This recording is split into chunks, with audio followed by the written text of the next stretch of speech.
Okay, I did. I just let him in. Okay. I'm still letting people in here, so you might just want to give it a second. Just let me know when you're all done letting everybody in. Okay, the live stream is on, the recording is on, and it looks like we have everybody in who is here. Let me just, okay. Alrighty. I got one more connecting. Oh, never mind. It's all set.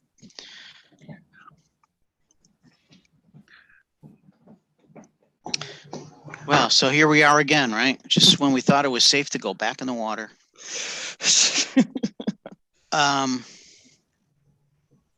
Good evening, everyone, and welcome to the Thomaston Planning and Zoning Commission special meeting for September 2021. Seated for tonight's meeting will be Tom Mueller, Jessica LaRusso, and myself, Ralph Salone. It's been a while since we had to do remote meetings, so I'm going to ask everyone that if they have a question to please either raise your hand. There's a hand raise icon somewhere on your screen. Stacy, where exactly is it? I believe if you, the bar across the bottom, it would be in that area. And or also put your question or comment in the chat, or let us know in the chat that you have a question or comment, and then we'll get to you in whatever order you fall in the chat. First on our agenda is a new public hearing, a re-subdivision application number 2021-07-29-01 for 455 South Main Street in an M1 light manufacturing zone. Stace, you can't do that when I'm reading it. I'm sorry, I realized halfway through. Hold on, let me pull up my own copy. And Brian is coming in right now.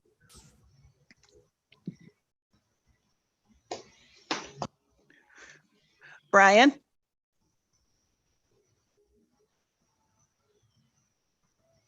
Hello? Brian? Yes. Hi. We just started. Okay.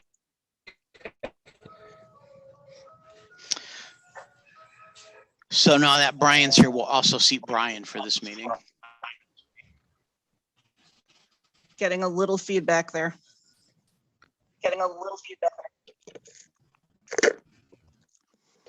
Anybody who might have just entered, if you're on your phone or anything, if you could press mute when you're not speaking, that would help eliminate the feedback.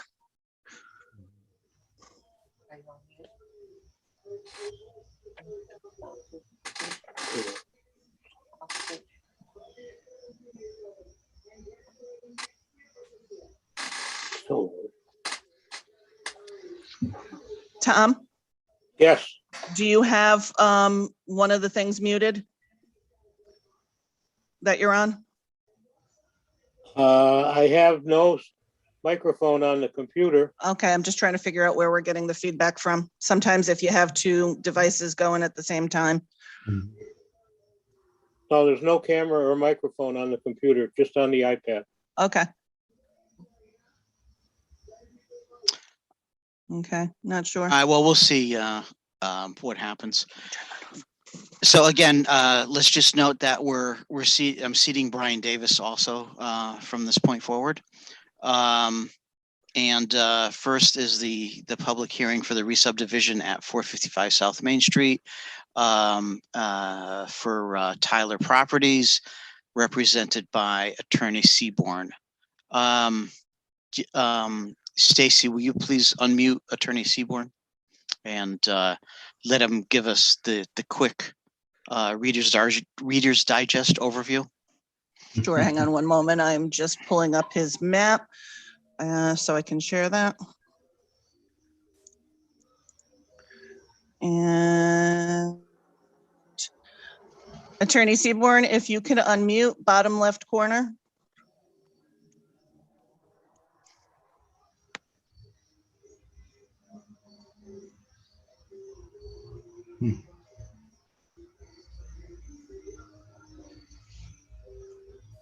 There we go. Hello? Yep, we hear you. Okay, thank you. I don't have the map in front of me. I do have it up on the screen. Okay, I need to figure trying- out how to get up to the screen. And my, Gonna be one of those meetings. I can see that coming. I know, really, Ralph. Well, anyway, the property in question is owned by Tyler Properties LLC. The principal member of that company is George Koleski. And as you may remember, about maybe a year or two back, we subdivided this property by carving off a piece of land, which is now occupied by Dunkin' Donuts. Okay. And that was sold to Sal Roca, and who I believe has sold it beyond that. So that was the first cut.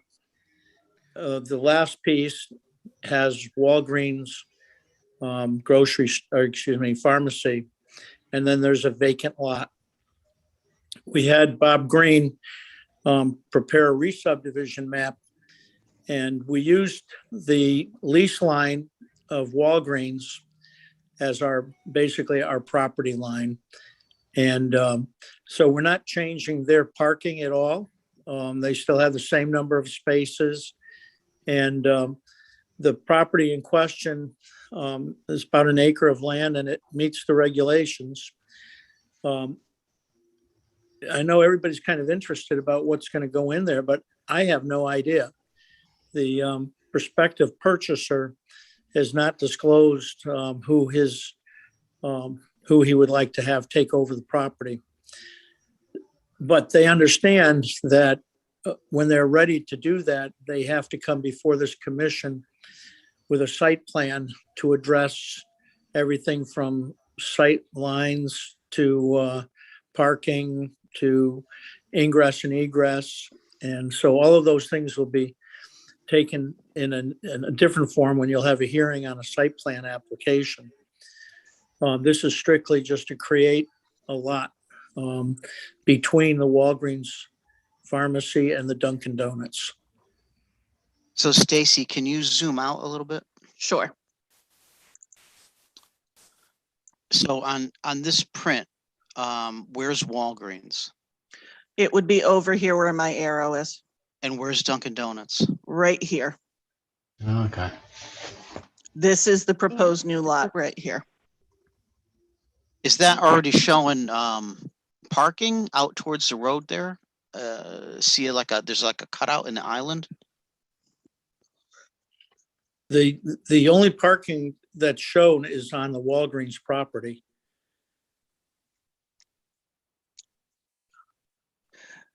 This is, they're showing the buildable square here. Yeah. Okay, this is approximate, it says approximate location of common entrance easement. The exact location is subject to final parking and entrance layout and local estate approvals. And Attorney Seabourn, you may want to go into what you were told by the DOT when you approached them. Sure. I went to see the Department of Transportation in Thomaston to ask them if they could give me an idea of what they would allow. And they said, we can't until we have a site plan application and know what's going in there. Then we can, determine after we see the size of the building, what the parking will be, if there's going to be another curb cut. We need to have the surveyors go back out and do sight lines for that property. And so he said, until we know what's going in there, we really can't do anything for you until we know what you're going to have there. So it's really kind of just creating the lot. And then if the sale goes through, they'll have to come before you and with a site plan application for what they're proposing.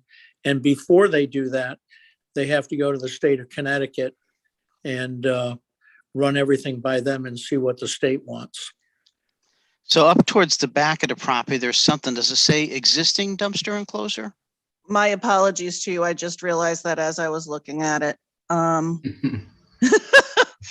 I had the wrong information to you. This is Walgreens and this is the new lot. Gotcha. And then where is? It's been a Dunkin' long day. Donuts? Would be over on this side. Okay. Because you'll recall the Dunkin' Donuts was lopped off as its own property last year. So that meant this whole big rectangle was its own lot up Mhm. until tonight, at which point they're now looking to divide it. Right. And that part where it has the is it existing dumpster enclosure? Yes, that's the Walgreens one. Okay. I apologize for the confusion.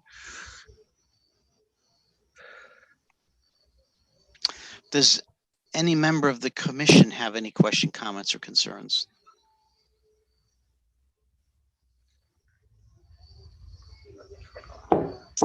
And I see something in the chat. Hold on, Stacy.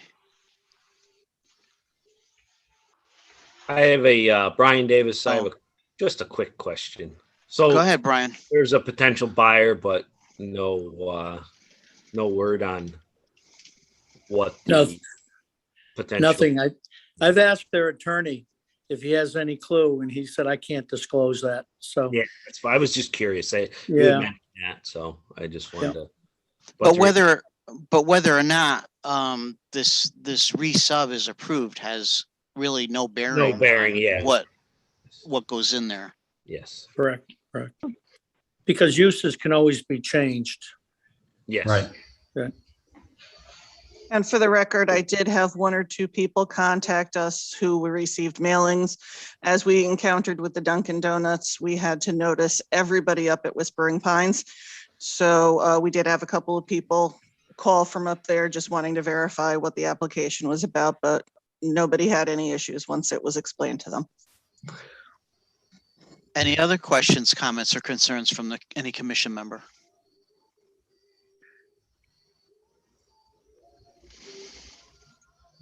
Okay, it is a public hearing, so let's open it up to the public, and a reminder to the public, just in the chat window, let us know that you have something to say, or use the raise your hand function to let us know you have something to say.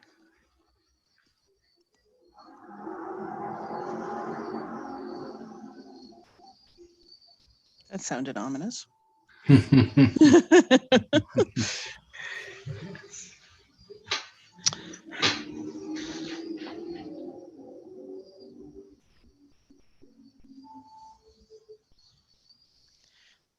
I'm not seeing anyone from the public that is desiring to comment. I am not either.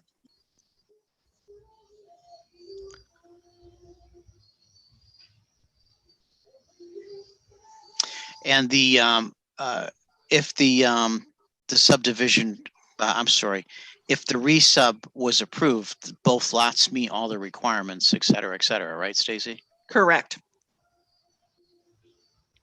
There's over here for your benefit. There is a data table that was provided. M1 required lot area 15,000 square feet. These are the sizes. Lot frontage 100 feet is required. As you can see, they exceed. The setbacks are listed here.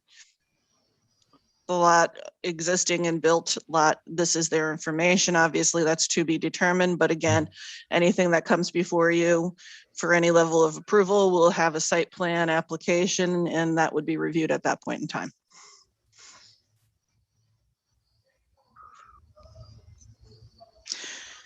Well, if neither the commission nor the public has any further comment on this, I guess I would entertain a motion to close the public hearing.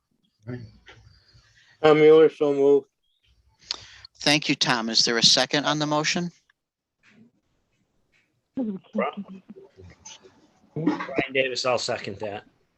Thank you. A motion has been made and seconded. Is there any discussion on the motion?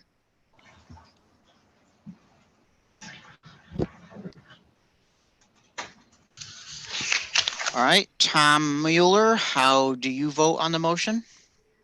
Tom Mueller, aye. Jessica LaRusso, how do you vote on the motion? Jessica LaRusso, aye. Brian Davis, how do you vote on the motion? Brian Davis, aye. And Ralph Salone also votes aye. So the motion to close the public hearing carries unanimously. While we're here on this topic, do we wish to act on this application at the moment? If somebody wants to make a motion to either approve or deny the request? I get the password for the other iPad. It'll load faster on this one. If you are not a member of the commission, if I could ask you to mute at this point in time? Thank you. Tom Mueller, I make a motion to approve the request. Is there a second to the motion? I, Jessica LaRusso, second the motion to approve. All right, a motion's been made and seconded. Is there any discussion on the motion? Jessica LaRusso, how do you vote on the motion? Jessica LaRusso, vote aye. Tom Mueller, how do you vote on the motion? Tom Mueller, aye. Brian Davis, how do you vote on the motion? Brian Davis, aye. Ralph Salone also votes aye, so the motion carries unanimously. Okay, Attorney Seabourn, I think you're all set for Right, the well- night, right? You're not representing anybody else, right? Hope not. I won't be prepared if I am. All right, well, thank you very much. Have a good All right. evening. Good luck. We'll Thank see you you. later. Take care. Bye-bye. Gotta go up to the new public hearings. Okay, let's see. Next on the agenda, special permit application number 2021-06-22-01 for deposition of fill material to level property at 167 Old Northfield Road for a future Christmas tree farm. And the applicant is James Tilson. Is the applicant or a representative for the applicant in the meeting with us tonight? No, I received an email from Mr. Tillson's engineer earlier today. They are still pending before the Inland Wetlands Commission, and the soonest they're going to have any sort of a decision is going to be on September 22nd. When I think the prudent thing for us to do at this point then would just be to continue this public hearing to our next meeting. and that is exactly what they requested that you do, is open and continue. All right, so we opened it. Now I would entertain a motion to continue this to our October 6th regular meeting. Tom Mueller, so moved. Is there a second to the motion? Jessica LaRusso, I second. All right, a motion's been made and seconded. Is there any discussion on the motion? Okay, Jessica LaRusso, how do you vote on the motion? Aye. Tom Mueller, how do you vote on the motion? Tom Mueller, aye. Brian Davis, how do you vote on the motion? Brian Davis, aye. So the motion carries unanimously.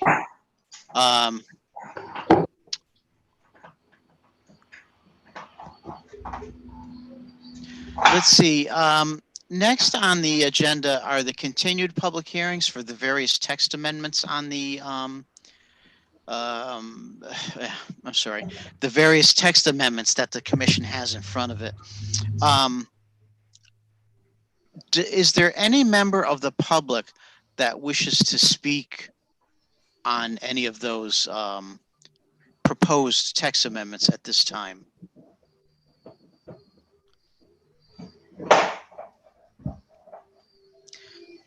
And Stacy, I'm not seeing any indication, are you? I am not at this point. Again, if you do wish to speak regarding the text amendments, please either use the chat feature, raise your hand, If you're visible on screen, wave something to get our attention if you want to be heard.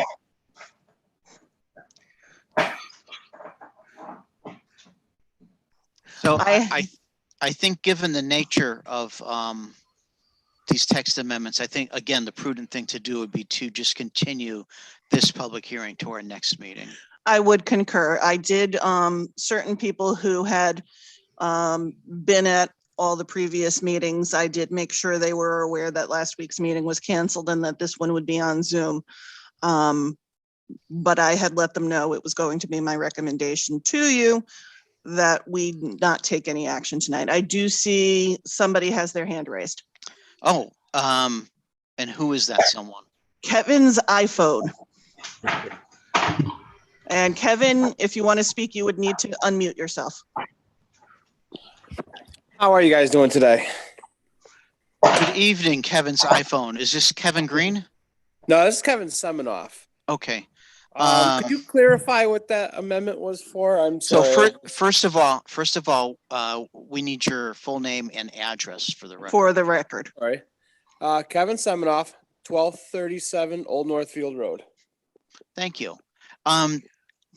There are several text amendments in the works. If you look on your screen, they're all listed there under continued public hearing. Comprehensive reformatting, new sections pertaining to stormwater management, solar arrays, special permit revocation procedures, keeping of commercial vehicles on residential property, amendments to sections regarding erosion and sedimentation control, signage, accessory apartments, zoning permits, zoning compliance and variances. How's And that? if you are not speaking, if I could ask if you can mute, just we're getting a lot of feedback and I want to make sure the commission can hear the person addressing them. Thank Yeah, I you. apologize for that. Actually, the reason why I'm on here because of the commercial vehicles that was mentioned. Could you talk a little more about that? Because that's actually why I'm on. So parking a commercial vehicle on a residential property is a commercial use of a residential property, which under the current regulations is not allowed in any way, shape, or form. I bring a truck home for work, which is the main reason why I'm on. I'm on call. For instance, last night I got called in 3 o'clock in the morning. So what I deal with is. So before you go into a very long and drawn out story, and I don't mean to be curt or anything, but Oh no, that's fine. you're going to want to come to the next meeting anyways. Hopefully it's in person. Okay.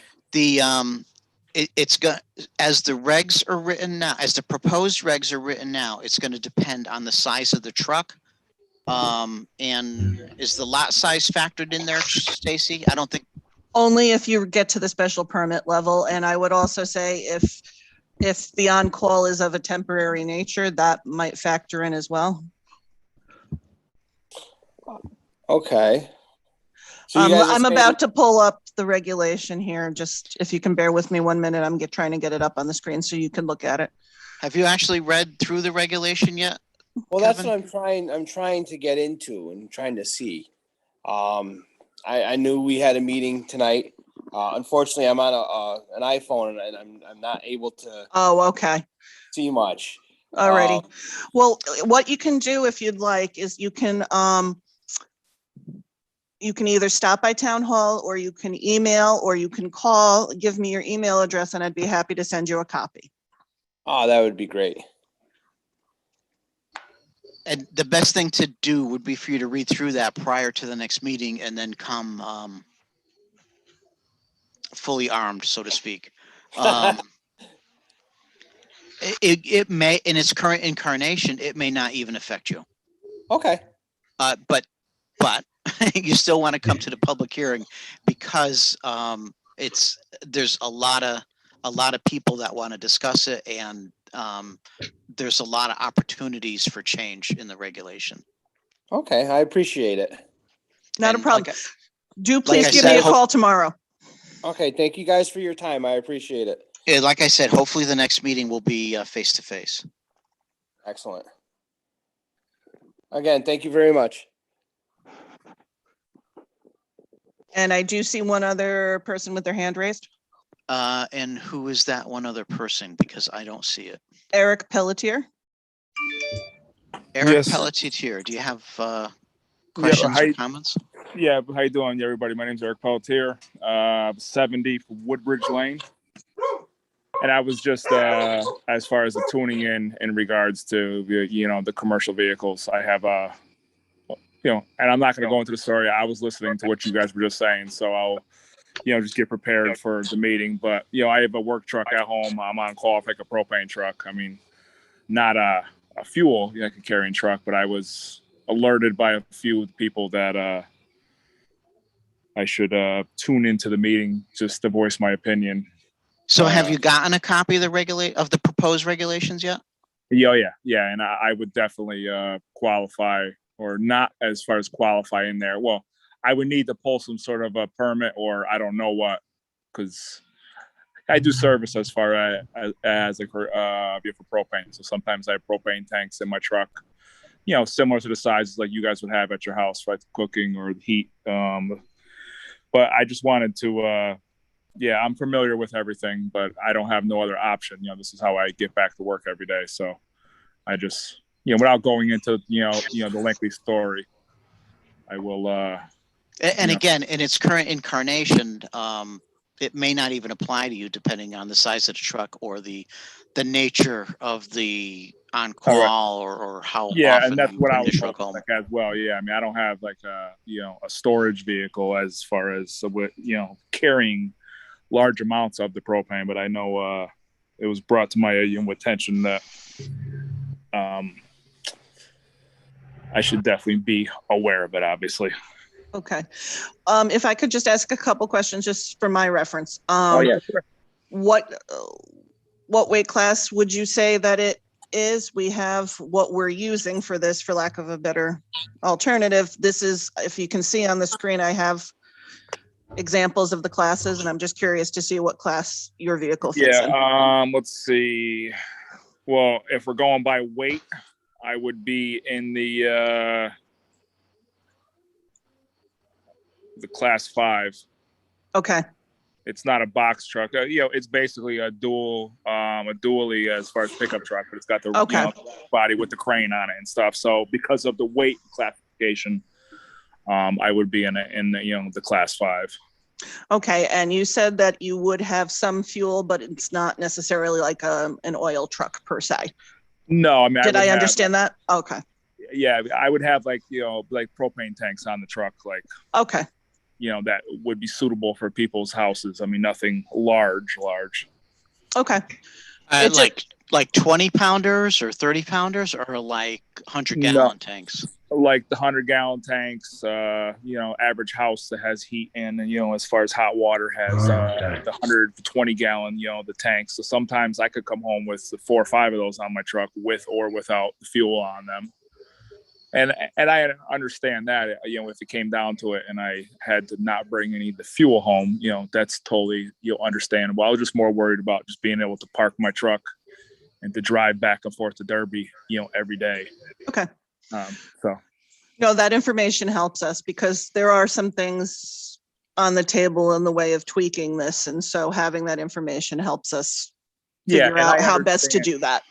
Yeah. And I understand, I know a lot of people that have 18 wheelers and, dump trucks, and they let them run for hours on hours and, this or that. But I understand, the parts of it. I just wanted to be involved with it if I'm able to. Absolutely. If you would like as well, please feel free to contact Town Hall in the Building and Land Use Department, or call me or email me, and I'd be happy to get a copy of this to you, and you can let me know via email anything you have a concern with. All right. Well, I appreciate, as far as everybody's time. I'm going to stay on and just tune in for one of the other ones that you have for coming up. Just for entertainment, huh? No, as in regards to the Railroad Street one. Okay. So. All right. Thank you. Not a problem. Any other public comment on the on the proposed text amendments?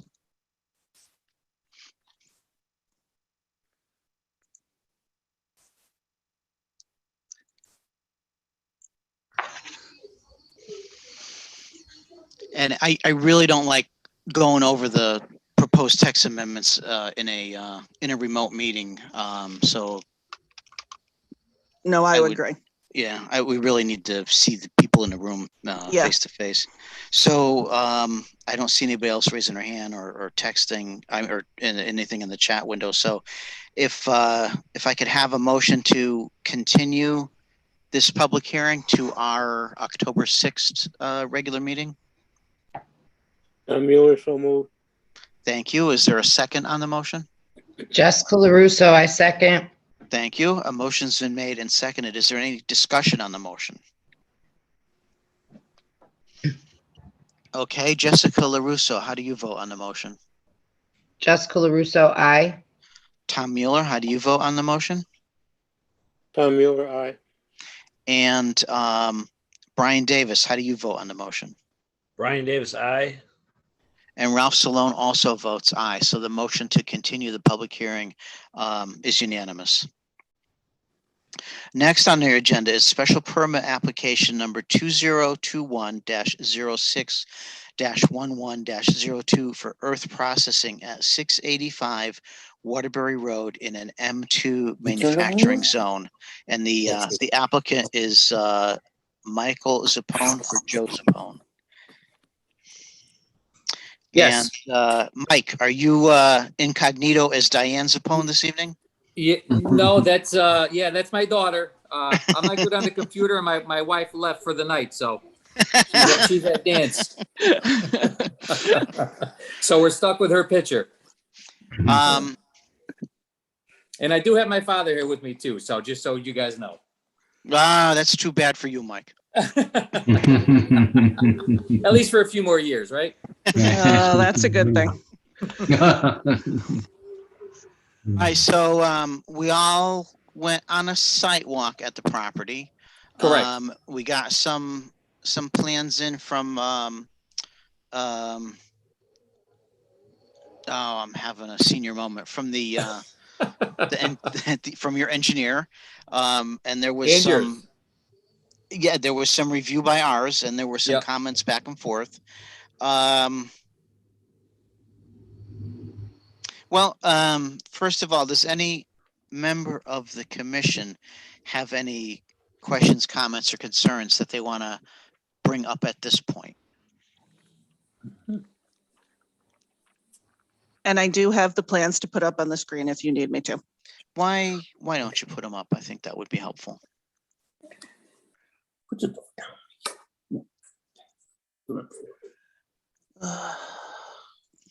They've tweaked a few things about Zoom, and I don't necessarily feel like they're for the better, but here we go. And I'll zoom that in. This is existing conditions. And I should just note for the record, we do have our engineer, Joe Perugini, on the phone call. Now,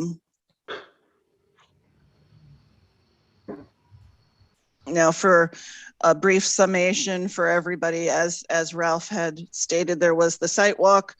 Our engineer met on site with Mike and Joe last week, and we got his peer review report, which was sent around to everybody, including to the Zappones and their engineer. Their engineer came back with some comments. Joe Perugini reviewed those and had comments back. And if he is, I'm trying to see if I can get him, because he was kind of in a holding pattern while we were talking about other items. It says he's still here. He's muted.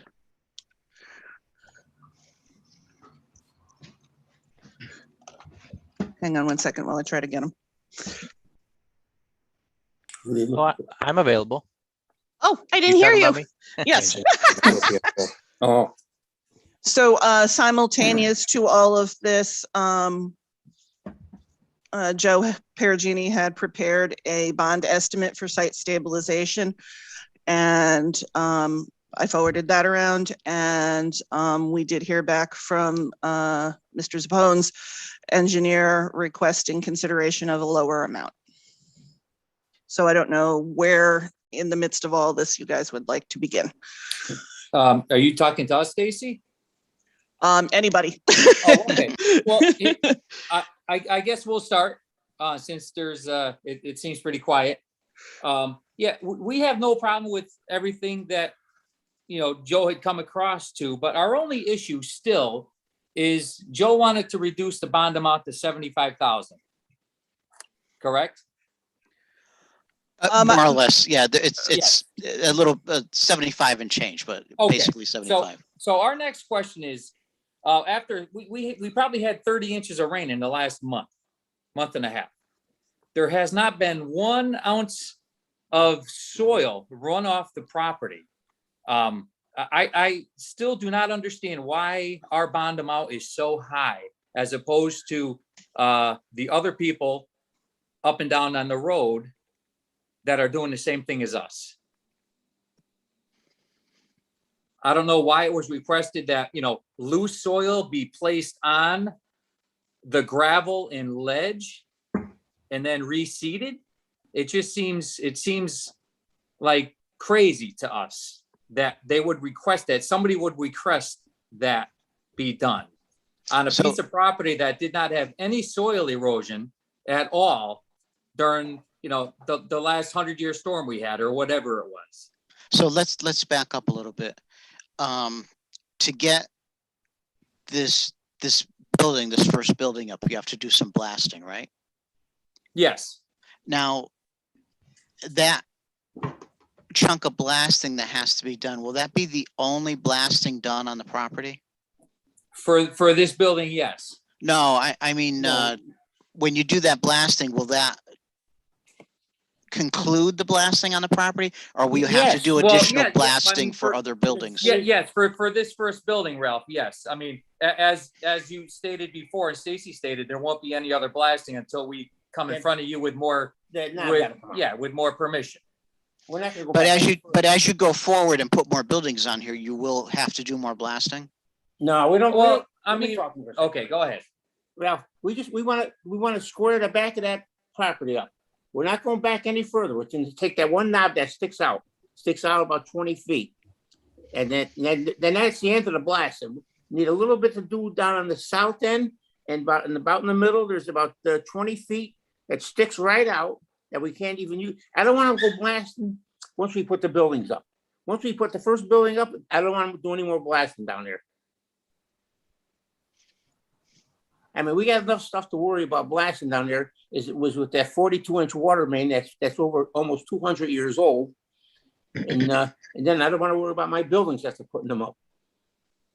So down on the south end, there's not going to be probably about 20 holes, 30 holes to blast.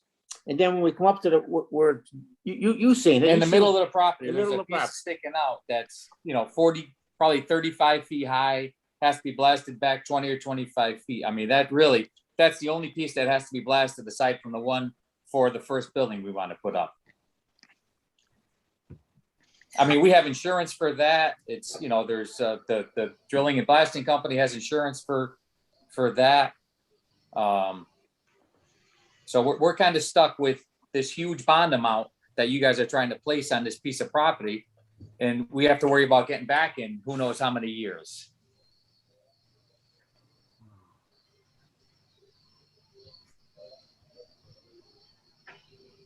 So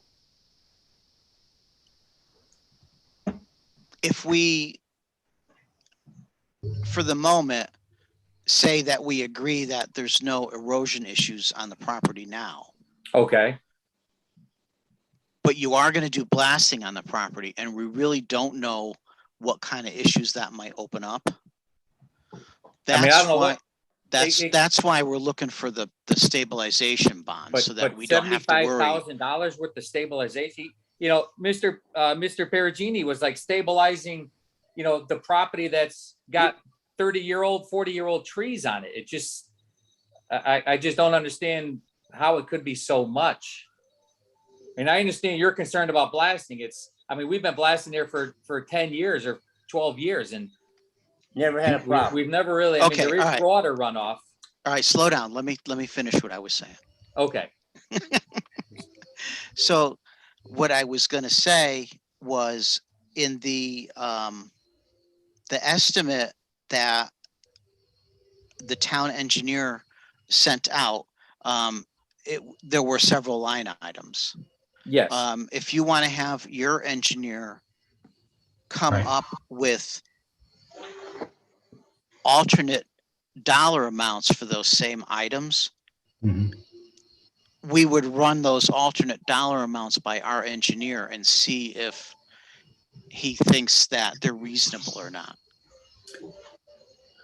Well, I know, I do believe that the engineer sent a request over that it be lowered by, No, there was just a lump sum number. It wasn't detailed. Yeah, I'm looking at it right now, Mike. It says, thank you for forwarding the bond estimate. I did a quick check of the area to be topsoiled and seeded, and I get about half the area stated. I did not account for any of the materials processing area nor the rock cut area northeast of the proposed building. Would you consider this grounds for reducing the bond amount by $32,000? So my point is, Joe and Mike, yes, if you have your engineer, this Brian Cunningham, if you have him put together a more detailed response, we would run that by our engineer, Joe, and see what he has to say. You know, it could be that we're looking at a bigger area than you are, or it could be Brian made a mistake in his estimate of lowering it by 32,000 also. So my suggestion would be to have your engineer, Brian Cunningham, put together a detailed estimate, and then we'll run that by our engineer. How's that sound? yeah, I mean, I guess I could talk to Brian and see what he says. Like I was saying earlier, we're not the only ones blasting, but we seem to be the only ones that are putting up a bond for this type of work. Is this bond for the building, or is this bond just for the processing yard that we want to put up? No, it's to stabilize the site in the case that you don't finish the work and Right. leave the site as a mess. So hold on 1 second. Okay, go ahead. Okay. So Yep. Joe was trying to say something here. I saw his hand up. Oh, wait Yeah. a minute. Yeah. Hi, everyone. For the record, Joe Perugini from Weston and Sampson. Hi, Joe. Hi, everyone. The amount the area that I estimated, just for clarity, it includes the material processing area. And, my understanding is if you're processing material, you've got gravel, you've got debris, you've got fines and an area that's disturbed. I guess I would need to understand what about that area is not disturbed, where you wouldn't have any kind of sediment runoff, because it's an active disturbed area, gravel, trucks are driving. I mean, your engineer proposed an anti-tracking pad in that area, which, leads you to believe that it's disturbed. And there's also silt fence along the frontage on his plan. So my understanding and the way I interpret it is that the material area processing area was included. So that's right there is the difference between myself and your engineer. I even in the discussion about the how that area is going to drain, I asked, are they going to need to tie in? Is some of that runoff going to be trapped behind the berm that's being proposed? And your engineer mentioned that he didn't want to tie it in because he didn't want sediment to get into the water quality structure. So he acknowledged that there was sediment or disturbance in that area. So just, to help everyone understand, I included the material processing area And if Stacy can pull up the grading plan, Sure. I can also explain, you know, in the area of the building, the extent of you know, what I assumed is you know, being disturbed. So and this number, the total number, is actually a little bit less than the area that we revised or came up with when it was the entire or the 3 buildings, I believe. Right. So Stacy, if you could go to the next plan, I think it's Sure. Hang on one second. this plan. It doesn't show the extent of the grading, but I got it. Hang on one second. yeah. we So yeah. So if you zoom into the south side or the right side of the plan, I basically included where all those new proposed grades end up. You know, that being regraded and disturbed. You know, that's the limit. I didn't go any farther back than those contours. And that the assumption is that all that area is getting disturbed, regraded. You know, you're preparing your base and you're disturbing out to the edge of road. You know, that area is going to all be lawn. It's all going to be topsoiled. So, you know, the area around the building, you know, and I ended it right where the proposed grades are. So just On the high again, end of the property, Joe. see where the 370 contour is at the top. I don't know how yes. visible. I have the arrow. I'm moving my cursor there. Yeah, Okay. that I didn't go any farther than that. Okay, you didn't go any further than No. that right there. How far across did you go? I just You kept followed. it down. Yeah, follow You kept it down at the Stacy. base? Yeah, all only where the contours are. That's as far as I went. And I'd be happy to send along the PDF that I used to estimate it. I basically ran an outline. I followed those contours and then circled around and included the up to the edge of road. And same thing with the material processing area. You know, I just took the base of that slope that's there because that's Right. all rock. Right. And I only that flat area where it says processing machinery. So if we weren't blasting, Joe, would you have done the same thing? Well, that area right now is just all gravel and it's Right. disturbed. And, you know, you have sediment controls that are up now. But, you know, the way I see it, it's disturbed and it's going to be disturbed if you're processing. It's going to Right. continue to be Okay. disturbed. Okay, so I understand 100% what you're saying. Now, I feel like we're getting singled out is what it feels like to me. Just from what you're saying, because we're not the only processing yard in town, but I do believe Yeah, we're you're the only not one you're that. not getting singled out, Mike. You can talk to Tim Brabowski or George Tuponce. There's a whole bunch of people that put up a whole bunch of bond money. Yeah, for buildings for condos, right? For Well, there buildings was for houses, earthwork buildings for on- condos, For earthwork, for earthwork. for earth materials processing. Oh, I didn't know anybody else in town had a permit like that besides MJW. Well, there are. Okay, so I have to hire my engineer to propose something to bring to Joe so he could look it over to get that bond amount reduced. Maybe. So if Perhaps. Joe approves what the engineer comes up with, then that will be satisfactory to the board.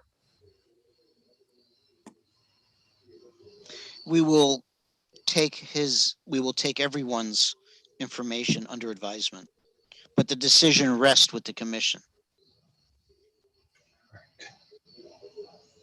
Okay, So did you agree, Joe, that there was no runoff on the property right now when we had the 9 inches of rain? Did you agree that we have no runoff on there?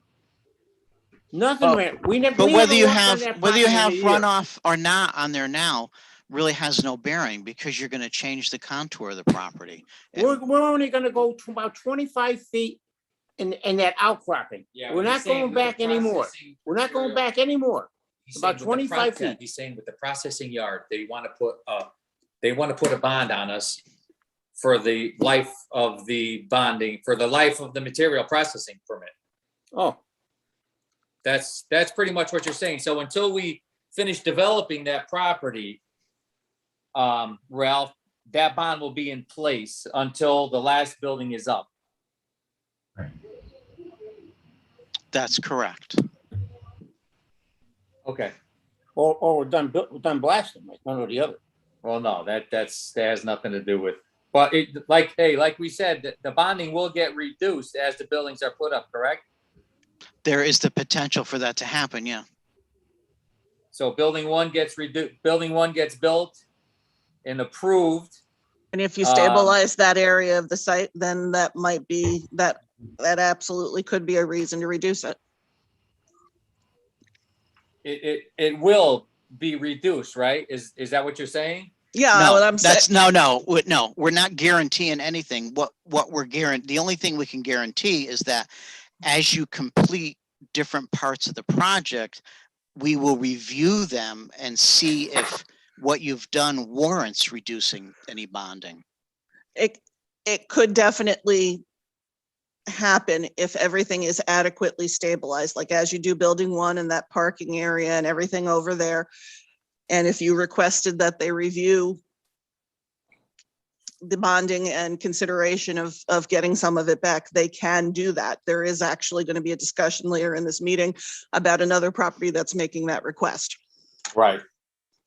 Yes, I'm aware of that one too. All right. I understand. I don't agree, but I understand what you guys are saying.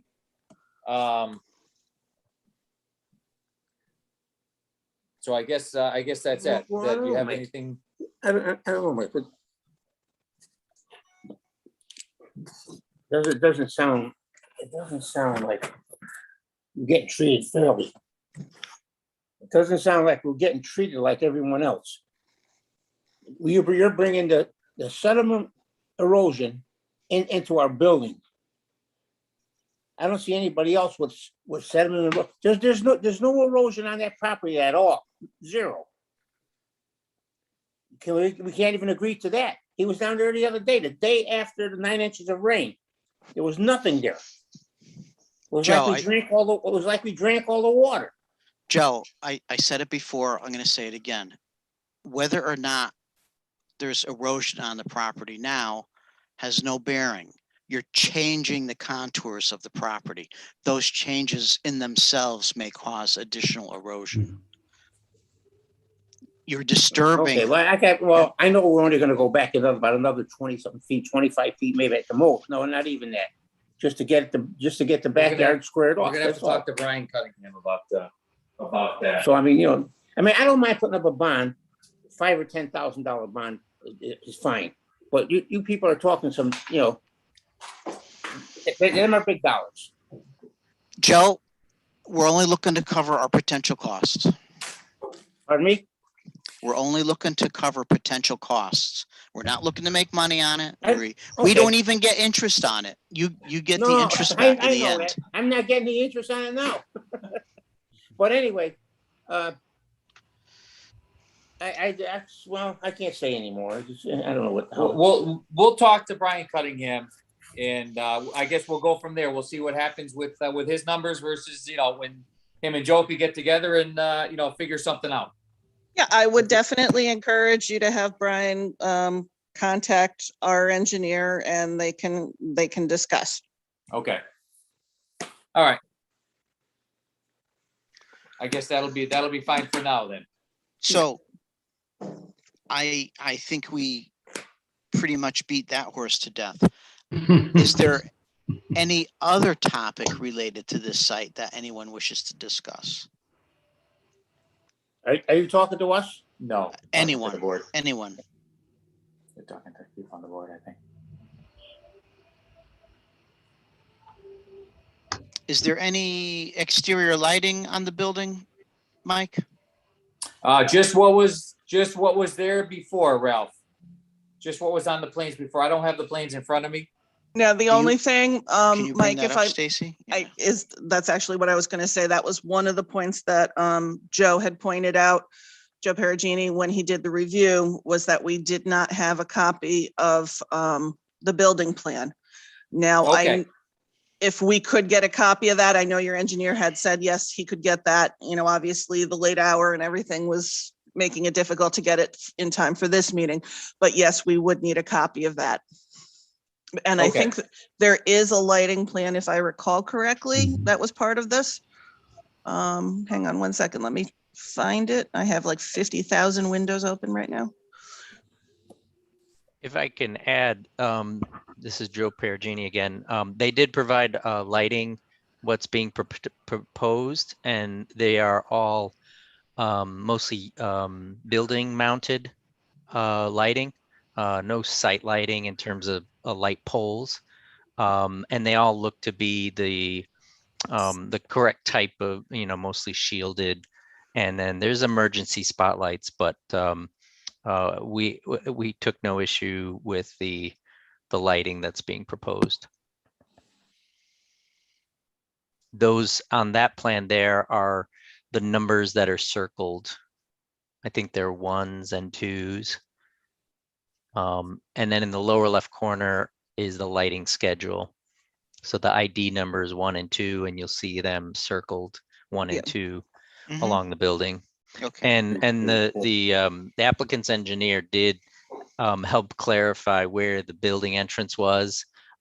We didn't have an architectural plan, but he did clarify. I was curious about where the entrance was, and it's going to be in that hatched area next to the handicap accessible parking space. So there's protection, for someone, in that space and getting in and out of the building, and obviously visitors, employees, will be able to walk it. That was really the major question that I had about entering and exiting the building and where that was going to be, and did there need to be any protection for visitors? And I thought it was fine. The response that I received.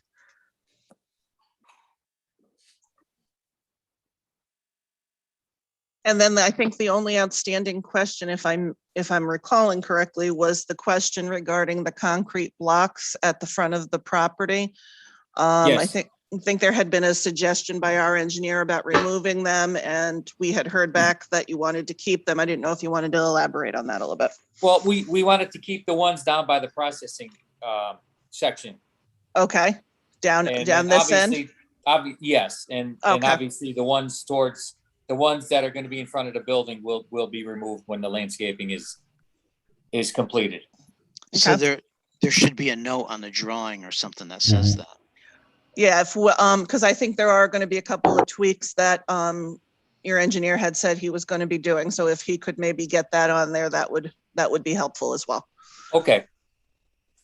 Yeah, I could call Brian tomorrow. Yeah, and that was the conversation I think we had out in the field. Yes. And maybe Brian didn't catch that. I was only referring to the blocks in front of the building, and he may have misunderstood me as indicating all of them. So I agree with you. Keep them in front of the processing area. Yeah. And if you can, the I think remainder. it would look best that way. Yeah. So I'm in agreement. And the shaded area in front of the building, between the building and the road, or between the parking lot and the road, what is that? Is that plantings? Yes. Does that help a little? I tried to zoom in a Oh, little. yeah. I can actually read lawn now. Yeah, obviously a lawn would look a lot nicer without concrete block running down the middle of it. Yeah. Right. All right. Does any member of the commission have any additional questions, comments, or concerns? Does any member of the public wish to comment on this application?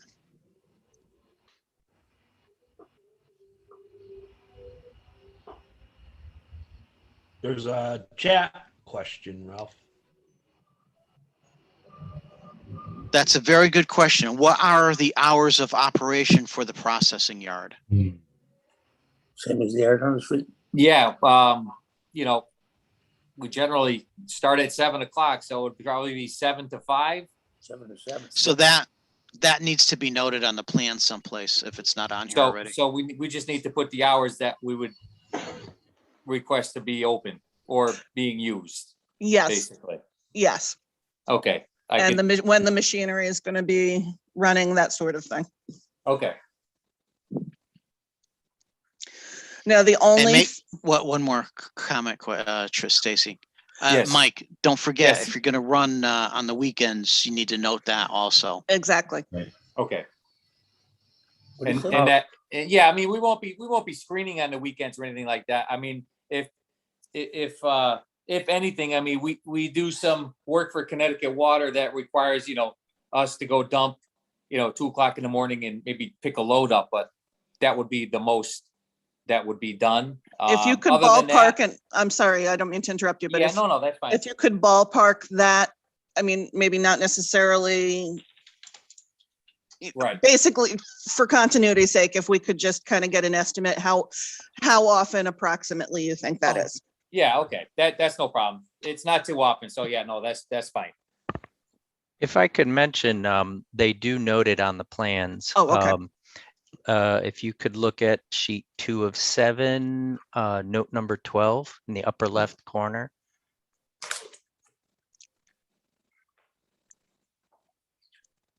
No, yeah, number 12. Hours of operation shall be Monday through Saturday, 8 a.m. to 5 p.m. or as amended by the commission. Activity is not permitted on Sunday or legal holidays. That's fine. Yeah, absolutely. I mean, and if we do go in there at night, I will. Yeah, How do you want me to? I mean, like I said, it's probably once a week that we go in there at night, or Connecticut Water might dump a load of material at the material yard just because there's a water break in town. Although we do that for other people, Stace. I would need to go back and double check. When is the? I don't believe it was on the. I don't believe it was on the plan, but I will double check that, and if I can give you a call, Mike. Yes. Yeah. Okay. When does the commission need to take action on Well, this? that was what I was going to let you know is the 35th day is tonight. So if there's going to be any sort of a continuance, we would need the applicant's permission to do so. So it's either I could give you permission to vote on it tonight, or we continue it for 1 more month. Is that what you're saying? Is it 1 more month? It's 35 more days, isn't it, Stacy? It would be whatever you wanted continuance. Our Yeah, public next meeting. hearing is required to, according to state statute, we have 35 days. Today is 35 days. So if you wanted to go beyond Sure. this, you could specify how much of a continuance you're looking for. If you're looking to the October meeting, or if you're looking at a meeting date sooner than that, whatever that period of time is. There's only one issue we have here is the bond. Yeah. So I'll have to get a hold of Brian tomorrow and ask him to see what he could do about reducing the bond amount to a lesser amount. That would, that's the only issue. So I guess we'll have to continue it. So normally, Stacy, we have the applicant submit something in writing at the meeting. How do we want to do that here? Or perhaps Attorney Byrne might have a suggestion. This is Attorney Byrne. Well, the good thing is we're on the record, so I think Mr. Seabourn could do it. Make a statement now on the record, and then get Stacy something in writing just to further We bolster can give the it to him in writing tomorrow. That would be That'd great. All right? Yes. I've been doing business in Thomaston for almost 40 years. Never had a problem. So Mr. Give it to you Zappone, tomorrow. are you authorizing the commission to continue the public hearing to the October 6th meeting? Yeah. Okay. Yeah, that's fine. Thank you very much. Yeah, we never had a problem with anybody. No, I know. Okay. Trust me, I know. Keep going. All right, so is there any further public comment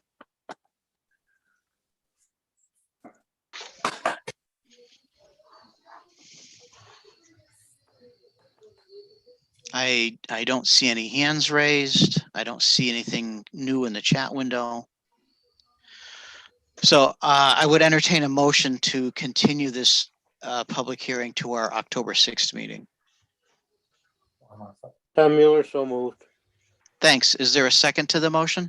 Jessica LaRusso, I second. Thanks. A motion's been made and seconded. Is there any comment on the motion? Okay, let's see. Jessica LaRusso, how do you vote on the motion? Jessica LaRusso, I vote aye. Tom Mueller, how do you vote on the motion? Tom Mueller, aye. Brian Davis, how do you vote on the motion? Brian Davis, aye. And Ralph Salone also votes aye, so the motion carries unanimously. Mike, have Brian contact Joe and compare notes, okay? And I Yes, will yep, look I into will- that question I will regarding call hours of tomorrow. operation. Yep. I will have those written down also. All right, hopefully we'll see you in person next month. Yes, Stacy, I'll give you a call tomorrow. I have a couple questions. Certainly. All right, thank you. Yep. Bye. Stop. Stop.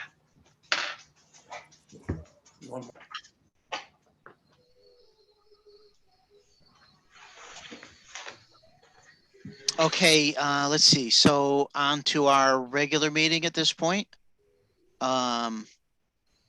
First up is approval of the minutes from the August 4th, 2021 regular meeting.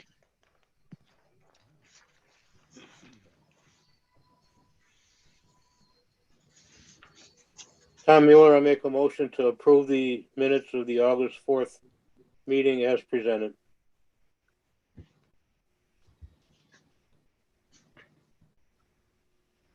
Is there a second to the motion? Aye, Jessica LaRusso, second.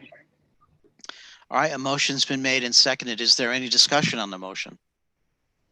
I would just like to give a shout out to Laura for, these were some of her first minutes and this was a doozy and she did an outstanding job. Is she on the meeting now? Yes, she is. Thank you, Laura. Thank you. Jessica LaRusso, how do you vote on the motion?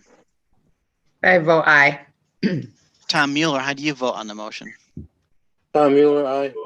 And Brian Davis, how do you vote on the motion? Brian Davis, aye.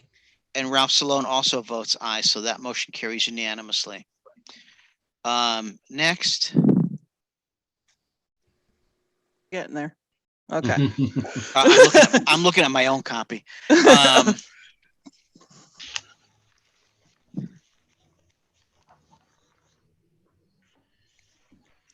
Next are the August 9th site walk special meeting minutes.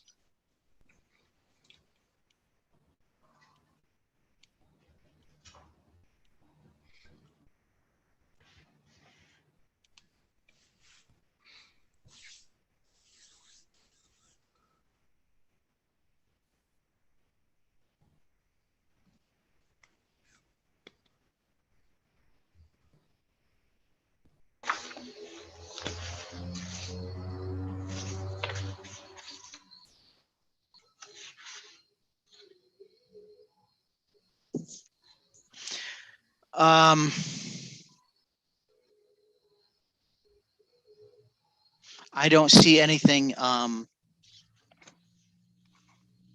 in the minutes that needs to be corrected. Tom, you have to abstain from this vote Yes. because you weren't there. And But Brian. oh, that's right. Brian wasn't there. So we don't have a quorum to vote on this. Okay. So we have to skip this one. Sorry.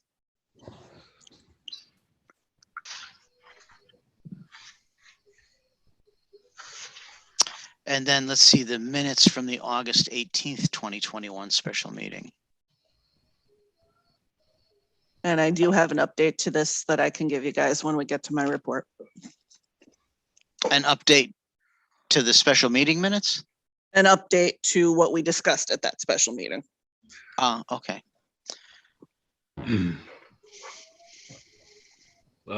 This one too, I have to abstain from. I was not present. I think Jessica says. she Yeah, I was. wasn't present either. Yeah, so again, it's only Tom and I were there for this Okay. one, so we can't vote on this tonight either. Okay. So we'll table this. So yeah, we'll take care of them next month.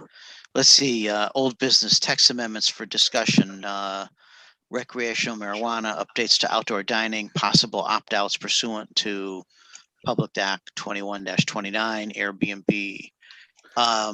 Stacy, you and I had discussed regarding the recreational marijuana. You and I had discussed some stuff on the phone. If you want to bring the rest of the group up to speed on that.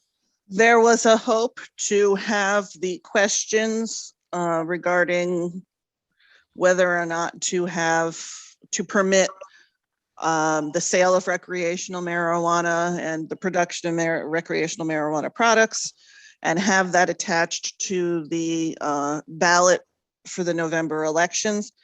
I went and spoke with the first selectman, who had no issues with doing this. He then referred me to the town clerk, and I spoke with her, and she in turn thought it was a great idea. Unfortunately,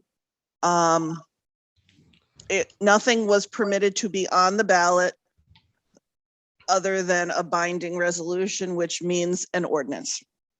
And since this is more of a P&Z thing than an ordinance sort of situation, it didn't seem like it was going to be able to fly.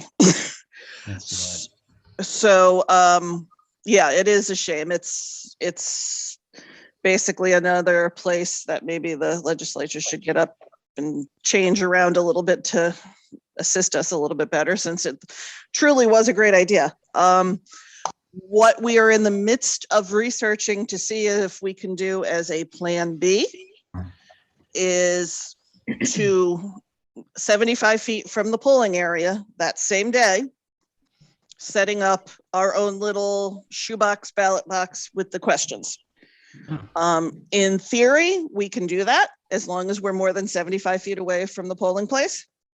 But it was actually the town clerk's suggestion. So she's in the midst of looking into how we can specifically set that up. But if we can do that, then we would just need some people to man that, maybe we'd sit in, and I don't know, this is hypothetical at this point, but for instance, we'd be in Lena Morton Gallery and the ballot, and the actual election would be happening, down in, I'm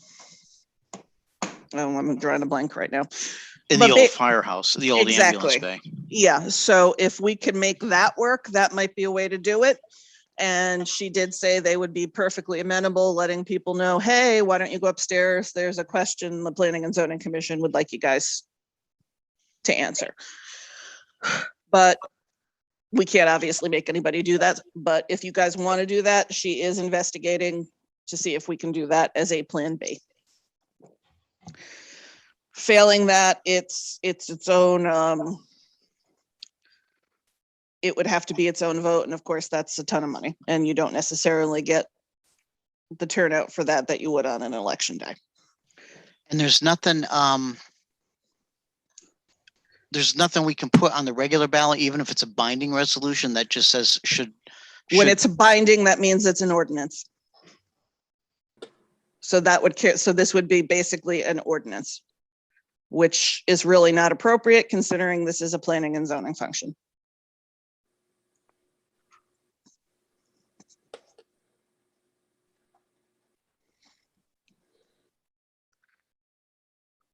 You would think that they'd want us to get the pulse of people on this, but the way the statutes are written, we cannot do it. There was also a question as to whether or not it was phrased properly, but that became moot when this other question of binding versus non-binding came along. There's language in the Public Act about what the question has to look like if there's a certain percentage of people that can petition the town about this issue. And in that situation, if that gets triggered, then there's a specific question, a specific way we have to ask the question. So but that's only if people were to petition, and the sufficient number, and I forget the percentage of the population of the town, I want to say 30%, it might be higher, would have to do a petition. And that's really the only thing that speaks to this in the Public Act.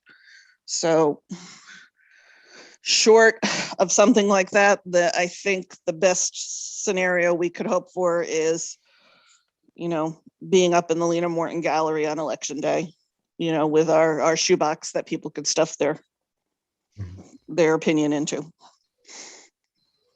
I guess, It's either that or we go the Survey Monkey and and that route. I don't think it's appropriate to do that in this situation. Yeah, I mean, it would have, in my opinion, have been a far better thing if we could have gotten it on the ballot. And in any case, the deadline, and while this was all going on, the deadline passed by which the town clerk had to have the language into the state for their review in time for the election. So that's even if we could find a loophole, we're beyond now because they would have needed the language by now. Mm.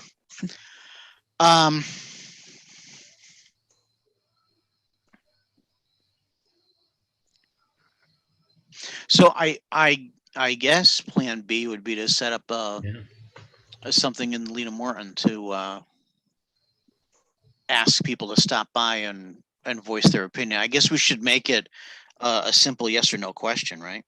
Mhm.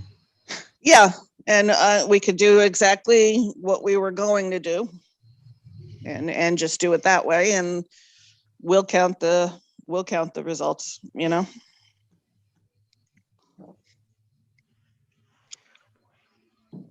And since it's not going through anything, it's not, it's a straw poll the way you intended it. Yeah. Okay. And,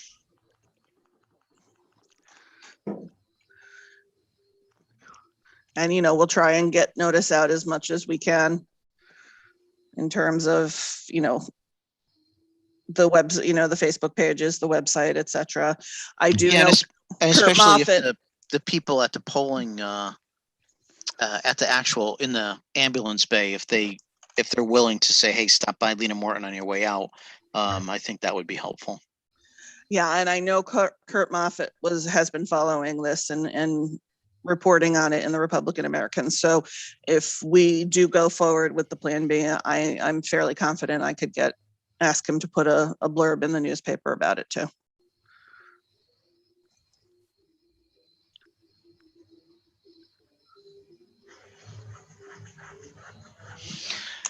So when does our moratorium on the recreational sale of marijuana end? The current one ends December 6th, I believe. You guys had voted to schedule a public hearing for the October meeting on extending that out to June 6th. So we would be doing that this month, getting, that out to the COG and to everywhere else to do the legal noticing for that, so that you could have the public hearing on, same as before. It's a public hearing. And yeah, I guess that's the best route. So Steve, do you think we need to have a formal motion to go forward with the straw poll in the Lena Morton Gallery on election day? It might be just good to have it on the record. I don't think, it's not necessarily commission action, but, that the statutes would require a decision on. But I think just for the record that we're taking certain steps, the commission is taking steps to looking into the issue of whether or not to, to permit this new use and how to regulate it. I think it's a nice record to have because it shows you are doing something. You're actively addressing this issue. You're not just putting on the back burner. And because I think we'll need that to support the extension. So does this discussion that we just had serve to fulfill that, or do we need to do? Okay. But let me just go through and make sure everybody's had a chance to voice their opinion. Jessica LaRusso, any comments? No, I think that sounds like a good idea. Okay. Tom Mueller, any comments? Just one question, I guess. If there's gonna be a notice like put on Facebook, which the town does regularly, can part of that notice include a yes or no question in addition to what's being done? Would that? I'm not understand. Ballot box in the Lena Morton Gallery? I think he's saying, can we use Facebook as an additional poll? Well, since it's Correct. not an actual vote, I don't see why we couldn't do that if we wanted to. I mean, this does give us a little more flexibility. Yeah, it does, just straw poll, right? Like you said, it's like any other poll. You're just trying to get a feel for what the community, is in support of. So, I think if you kept the Facebook tabulation separate from the Dropbox too, because I don't think you'd have a lot of people doing a lot of redundant voting. Who knows? But Yeah, that would be my only concern, but I don't even know that necessarily matters too terribly much. right, Is redundancy, but yeah.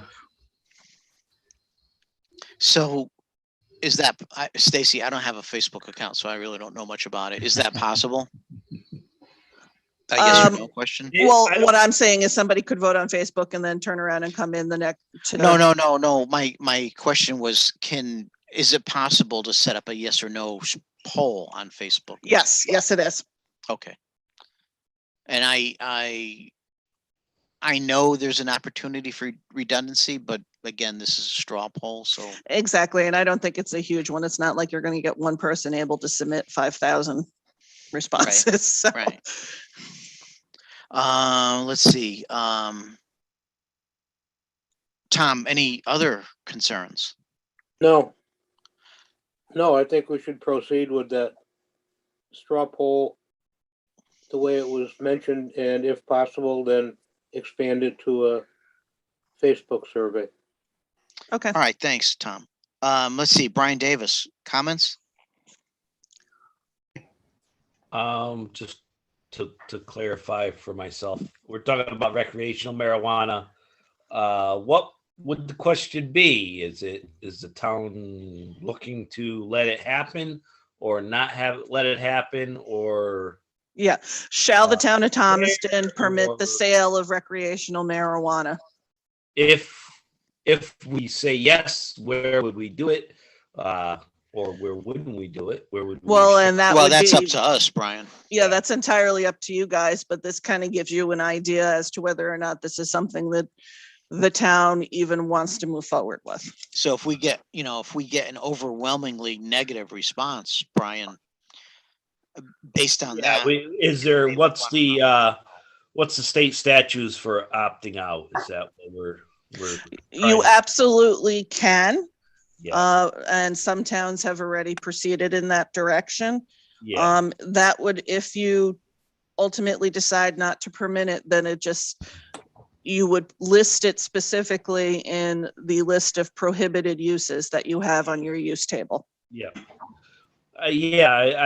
I'm fine with if we want to set something up or let people vote. That's not a bad idea. All right. Thanks, Brian. All right, so Stacy, I guess we'll move forward with, I guess we'll call it Plan B. Sounds like a plan. So under old business there was more than just recreational marijuana. Is there anything else in there that we need to talk about tonight? I don't think there's the urgency to have anything else tonight. Okay, great. Okay. All right, let's move on to new business. Special permit application number 2021-08-19-01 per section 21.4 for home occupation at 311 Railroad Street in an RA 80 zone, and the applicant is Stephen Saunders. Is the applicant with us tonight? I don't think so. Mr. Saunders, are you here?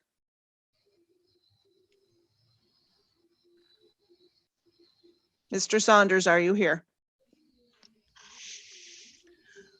I do have some information to update on this if you would like, Mr. Chairman. Yeah, I forgot. Just refresh my memory. Does a home use permit require a public hearing? Yes, it does. Okay. All right. Go ahead. Refresh us or Okay. update us. I had been called out to Mr. Saunders' property in regard to a wetlands matter. And I went out and we took care of that. That was not an issue. But while there, noticed that he had a sign up for his A to Z Healing Center. And we spoke about, because he also does have a roofing business as well, and we spoke about the issue of home occupations. And I did advise him what the regulations were in regards to a home occupation, if he was having people come to the residence, et cetera, and you know how the regulations currently read with regard to contractors' yards in a residential neighborhood. Yeah. So is the roofing business being run out of the residential? I was advised that that would not be the case. The most that would be is the van that he uses as a part of the business, which would ostensibly come under your commercial vehicle regulation if adopted. And while you were there, did that seem to be the case? Yes. Okay. All right. For the time being. Now, we were talking more specifically about his A to Z Healing Center. I advised him, you know, with customers or clients coming to the residence and parking, et cetera, this is all part of a home occupation. He came in later that same day and filled out an application and paid the fee for a home occupation permit. We were moving along. We got the agenda out.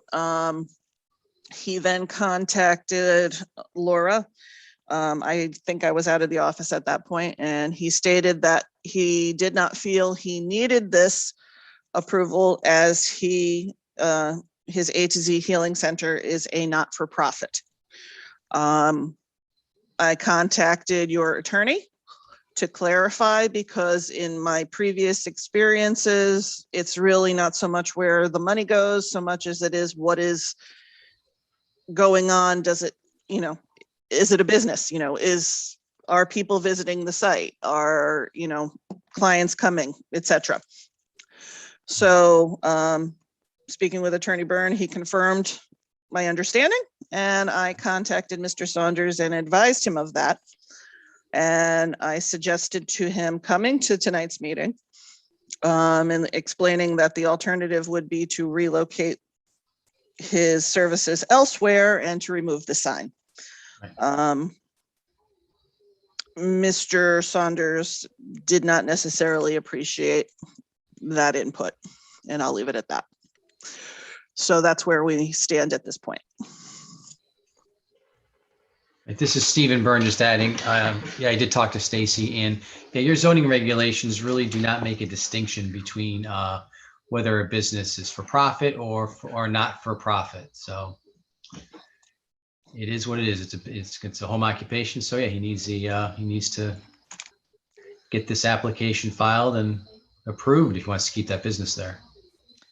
So he filed the application. He gave you a check. I see it was number 1516. Yep. However, I have an email from him in response to, because I had, when we canceled the September 1st meeting, I sent around to all of the applicants that day that the meeting was canceled, and here's the link to the September 7th meeting. And he was obviously one of the people I sent to. I have an email response to that stating that he canceled his application. So I don't know what status this means, Attorney Byrne. Well, it's not withdrawn until it's withdrawn, right? I mean, we need something from him, Stacy, I think. That email doesn't count as something? Yeah, well, I know. I guess you're right. Can you bring that email up on the screen so we can all have a look at it, Stacy? Sure. Yeah, that'd be nice. And in the meantime, I missed a question from someone. Is that Janie or Yanni? It says, would the straw poll clarify the extent to which the town would lose tax revenue if sales were prohibited. And the answer to that question is no, it would not.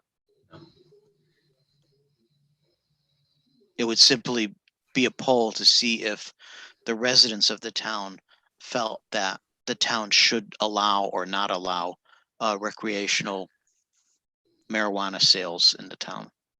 Right, because this would be your question from the Planning and Zoning Commission, so it has to reflect issues that are properly before this commission, which do not include tax revenue. Right. Here we go.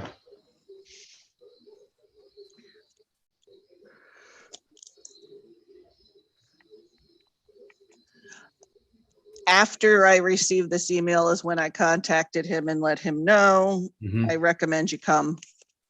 And then he didn't definitively say he was coming or not coming. Right.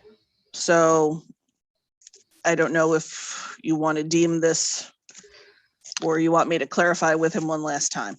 And So then it says, yeah, it says I canceled the day before the last meeting, which would be August 31st. Yeah. I did it in person and the message was received by two parties. I wonder who those two parties were. one was Laura. I have no idea who the second party is.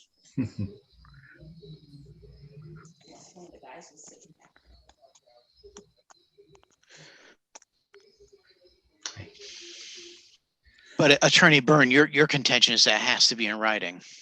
Yes. And so then my question is, does this count as having it in writing? I know, he says I canceled, and we'd love to have it say the correct word, which was, I withdraw. Withdraw, yeah. And I guess Stacy do a clarification back to him and saying, does this mean you are withdrawing your application? And if so, let you know, and then he can pick up his, cancel check or whatever. Elicit that response. I'd rather have that language in it that it's withdrawn, and then okay, be done with it. So then for this application, we're not going to accept it tonight. Then we're just going to let it lie until we get clarification on the applicant's intentions. Yes, you do have 65 days. Correct, to receive it or whatever. You're right. So we can wait on it if you would like to get something more definitive from him. Yeah, so let's do that. Let's wait on it. We'll pick it up one way or the other at the October meeting. Right, because otherwise you'd have to make a decision on it, and then you'd have to keep his money, So. Yeah. I might have a reputation as a jerk, but I try not to live up to it. Yes, indeed. Try to do the right thing. Let's see. Next, discussion with George Touponce III of Long Horizon Development regarding letter dated August 4th, 2021, requesting release of 2 remaining certificates of occupancy and release of bonding for work at Whispering Pines associated with approval number 2018-02-26-01. Is the I want to say the applicant, but it's not. Is Mr. Touponce with us tonight? Yes, can you hear me? Yes, I can hear you. Yes, I'm here. Thank you. And I'm here with Attorney Franklin Pillacy from Watertown. Good evening, everyone. Do you want us to start? Good evening. Before we let the Mr. Touponce and Attorney Pillacy start, why don't you just bring us all up to speed on the record, Stacy? Well, I'm not sure where to start, but at this point in time, all certificates of occupancy have been issued except for the final 2 at I want to say 24 and 26 Stevens Way. The reason that those have not been issued is because there is the need for certificate of zoning compliance prior to the ability on the part of the building official to issue the certificate of occupancy. And I am not at the present time able to sign off on the certificate of zoning compliance due to some outstanding items with regard to the site plan.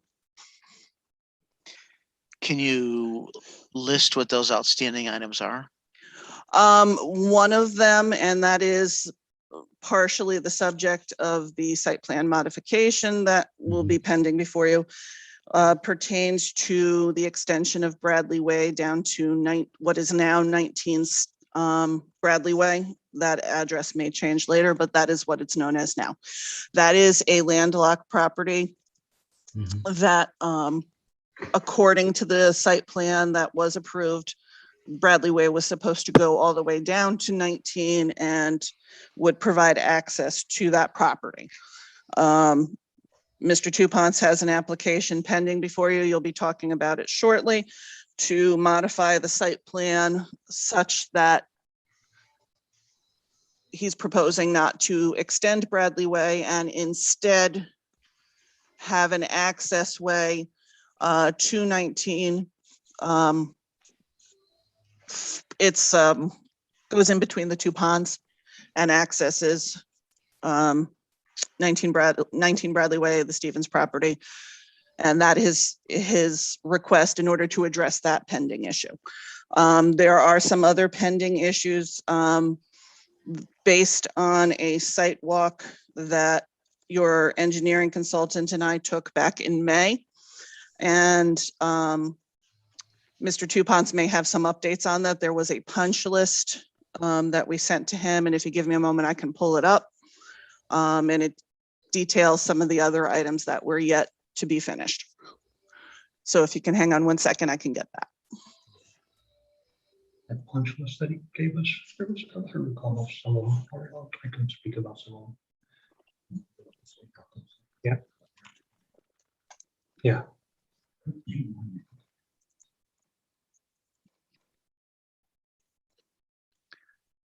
Okay, I just have questions. Okay, here we go. I have it up right now.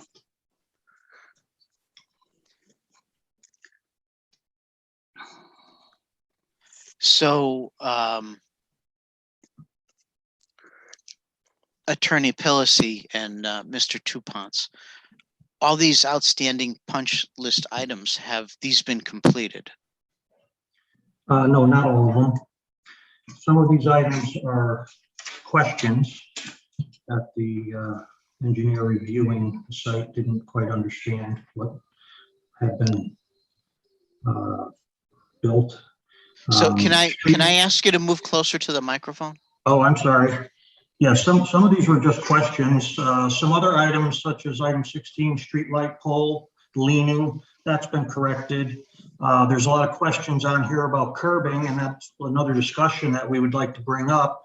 And I subsequently submitted some photos to Stacy today that I believe the association would like to discuss too. They don't want all this curbing that's being required on this punch list because it's a long-term expense and a maintenance item.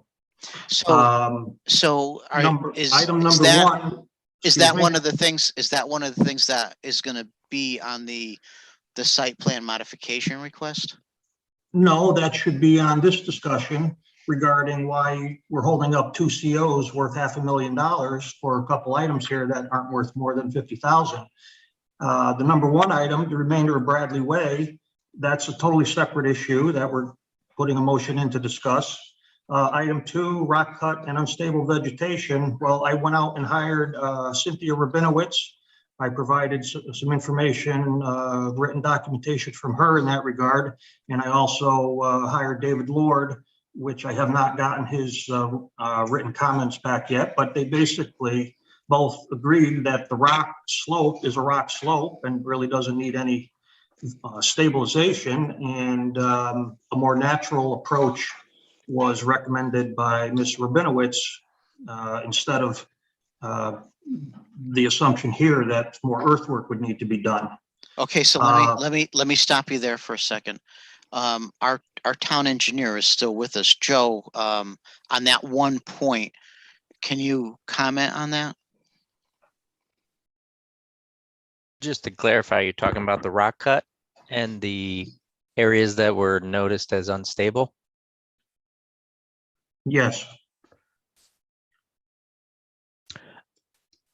Yeah, I have photos and, personally visited, and the areas that were noted, top of slopes, there was areas that soil was exposed, it wasn't, didn't seem stable, and there were stones observed that had rolling off the top or along the sides.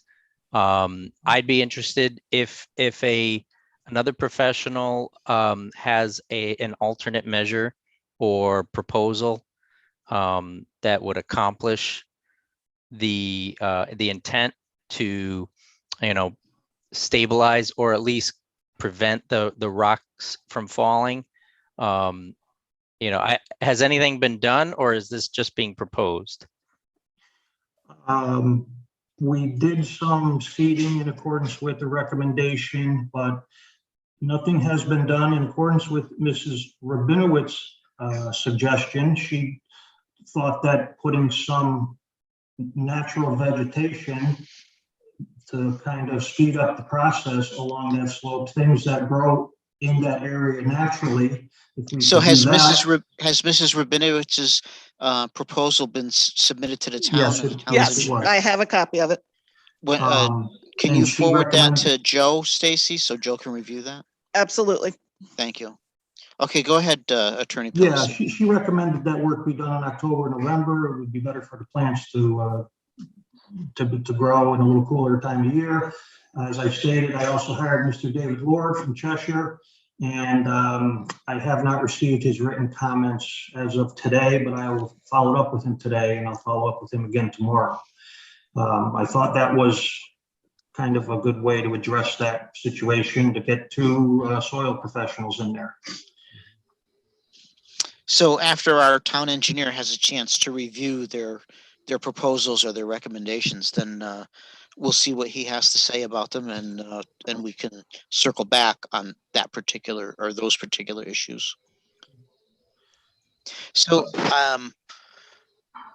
this question is for our town engineer. Joe, when was the last time you were at the site? That was in May when the punch list was put together, May 7th. So that was about 4 months ago, Attorney Pelosi. Has much changed on the site since then? Well, I'm gonna have George talk about the site-specific issues. Say again, please. I'm gonna have George talk about the site-specific issues, and we can, he can comment on each item on the list. I'm not sure how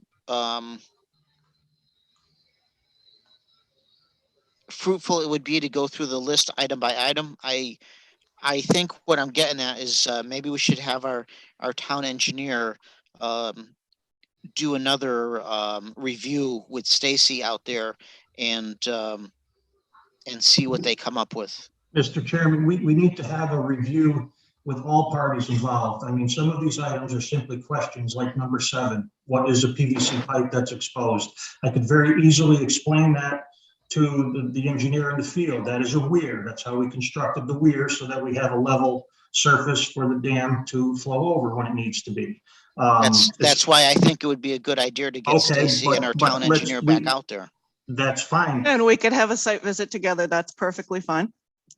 Yep, but that brings us to the more important item that we need to discuss this evening that Mr. Pelosi is going to discuss with you. Well, let's jump right to that now. Okay. Okay, this is Franklin Pelosi.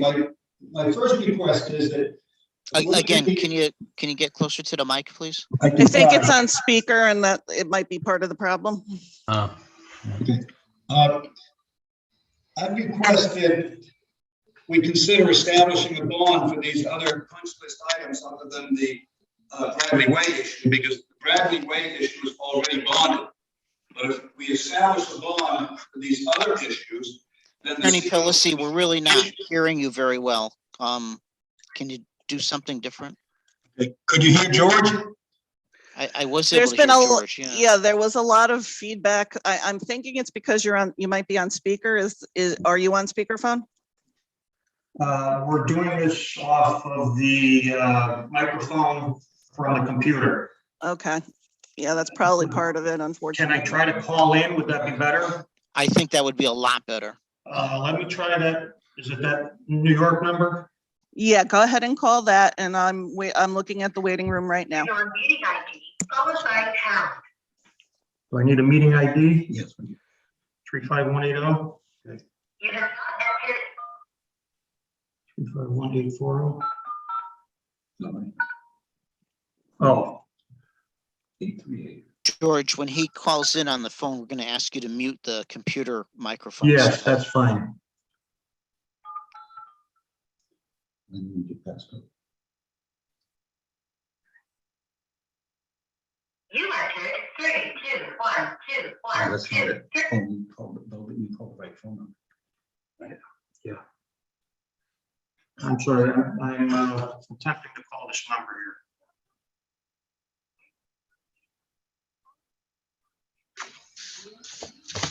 Should be there shortly. Oh, sorry about this.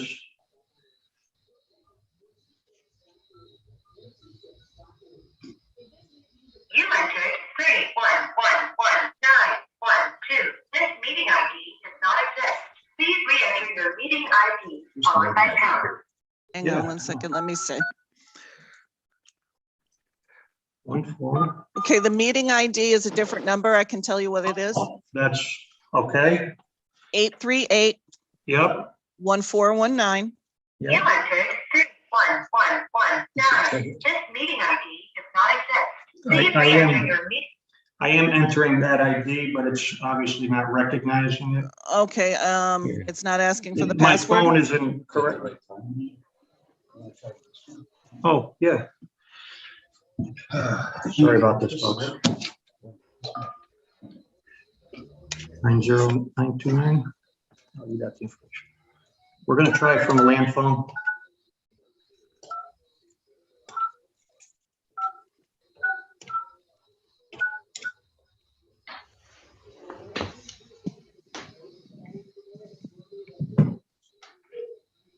Welcome to Zoom. Enter your meeting ID followed by pound.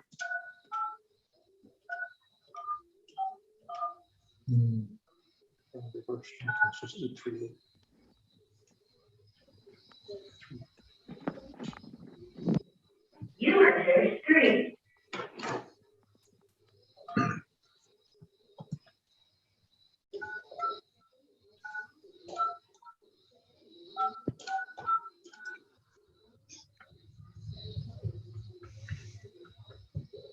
Sorry, folks, we are still trying. Welcome to Zoom.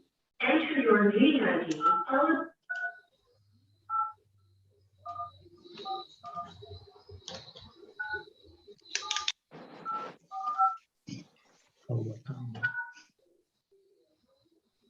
Enter your participant ID followed by pound. Otherwise, just press pound to continue. Please enter the meeting password followed by pound.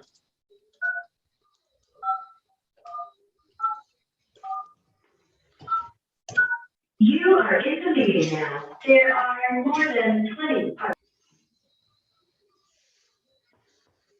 Okay, I'm just waiting to see them in the waiting room. And I think I got you. Okay, is this better now? It'd be good once you mute the computer. How's that? Okay, this better? Much better. Okay, thank you all for your patience. Okay, this is Franklin Pillacy, and what I was going to ask is if we can take all the punch list items other than the Bradley Way issue and establish a performance bond that can be posted for those items, and that would clear the way for the final 2 COs to be issued while we're working through the punch list items. Some of those items have already been bonded, such as the wetland plantings and so forth. There's an existing bond for that. There's also an existing bond for the pavement on Stevens Way. If I may. Go ahead. The bulk of it is for the extension of Bradley Way. That's approximately 374, 376, something like that. There's 11,000 that is an ENS bond that had been in the form of a check that had expired. I requested Mr. Tupons to resubmit, which he did. So that's number 2. And number 3, the balance is for the final course of Stevens Way. Total between the 3 is approximately $400,000. So there's nothing specifically on the wetlands plantings. That was the $11,000, wasn't it, Stacy? That's the erosion and sedimentation control bond. Okay, what we could do is Bradley Way is already bonded, so we could take all the non-Bradley Way punch list items and establish a separate bond for those items, and then that would clear the way for the last 2 COs to be issued. And that way we can work through these punch list items, which many of them would seem to me could be done pretty quickly. Well, then why don't we just do them? Right. And then they won't be on the list. Well, we have 2. Because some of them are questions, Ralph, and they're not necessarily required. That's why we'd like to meet with you out on site. Maybe we can clarify some of these issues that maybe didn't need to be mentioned to begin with. So again, I'm all in favor of having our engineer and Stacy meet you on site as soon as possible. And with the goal of refining and revising this punch list. Yeah, well, can we also add to that goal to establish a performance bond for anything on the punch list that they believe still needs to get done that's not already bonded? I think during the creation of or as part of the creation of the punch list, I think our town engineer can, Joe, stop me if I'm saying something wrong, but I think during the creation of the punch list, you can come up with line item bonding. Well, to be clear, the punch list was developed based on a visual observation of items that I noted. At the time, I wasn't there to quantify. These are again visual items that I had mentioned. So that would take, if you're looking to quantify what that is, that would take a site visit in and of itself. To actually measure things and try to come up with that estimate. So I just want to make the commission aware that these are identified, these are pointed out in location, but to quantify it, I'd have to prepare that, and probably it would take a site visit. And perhaps if we do the site visit to answer those questions that came up, I'm all about getting items answered and off the list. If the applicant wants to provide responses to some of these and get them off the list, if it's simple questions or answers, or even indicate, go through a list of responses. This has been done. This has been done. I'm all about having that visit be as fruitful as possible and take those items off the list and then come up with, a more refined list and obviously reduce the number of items. So that's kind of, from my perspective, what I'd like to do to kind of cut it down. But also, if you wish to have things estimated, I'd have to do another site visit to quantify things. Thanks, Joe. So Attorney Pillacy, can you work with your client and Stacy and our town engineer to make that happen? Yes, Mr. Salone, I would also like to point out. Go ahead. Go ahead, Judge. I would also like to point out, if I was notified of Mr. Perugini visiting the site, I could have went with him during this time period, and I could have had probably 80% of these questions answered right on site, and they wouldn't even appear on this list. A lot of these are just basic questions about the outlet structure, a weir structure, a piece of PVC pipe.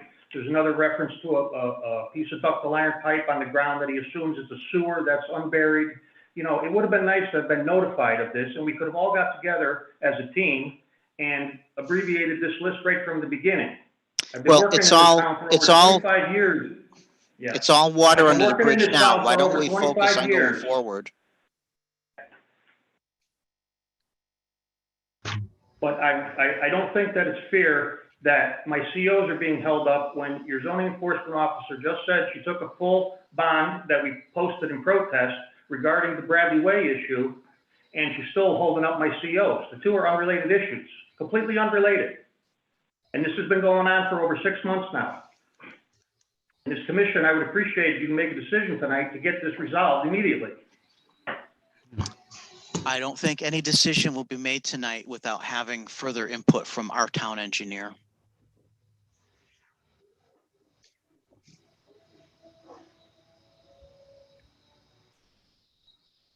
And that's going to involve him visiting the site again. So again, Attorney Pillacy, can you arrange that and make that happen? Yes, sir. Okay. We will do that. So this part of the issue will be tabled.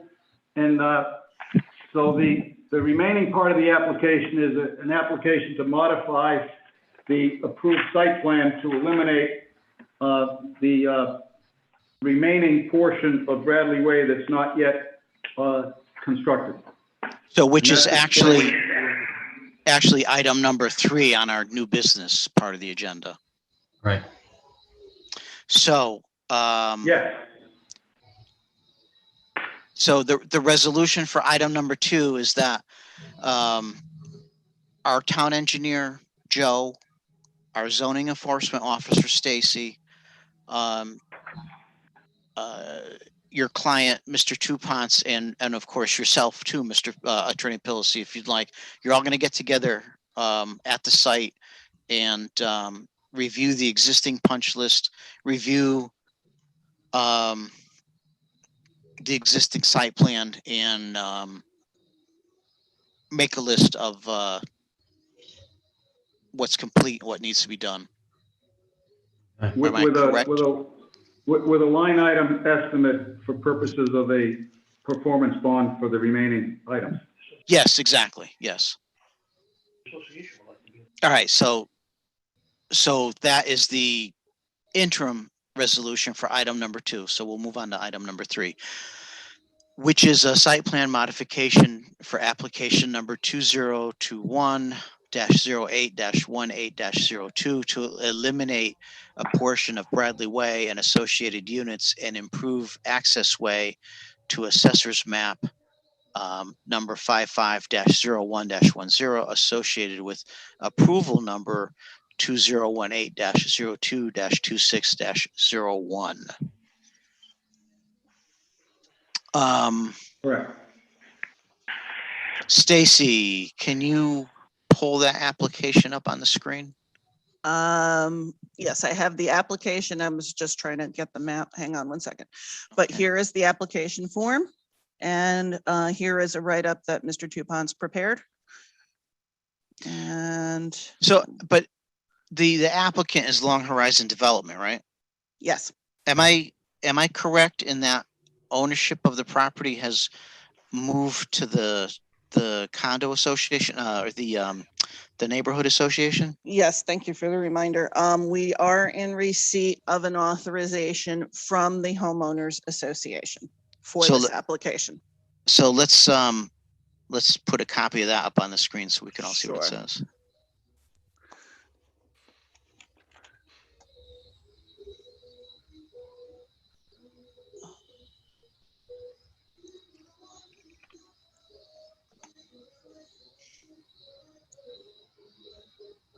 Okay, hang on one second.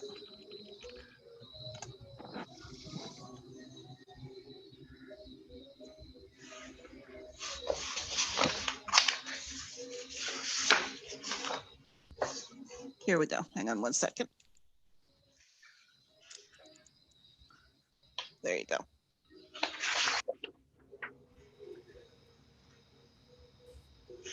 And it was notarized. Okay. All right, so that checkbox is checked.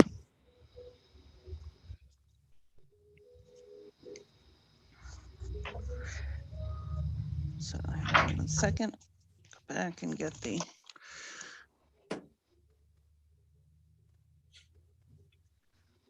Bear with me while I'm getting the map up.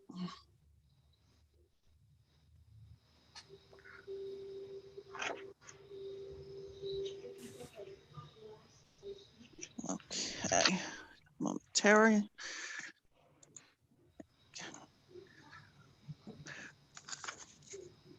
Okay, this is the map we received today, I believe. Oops.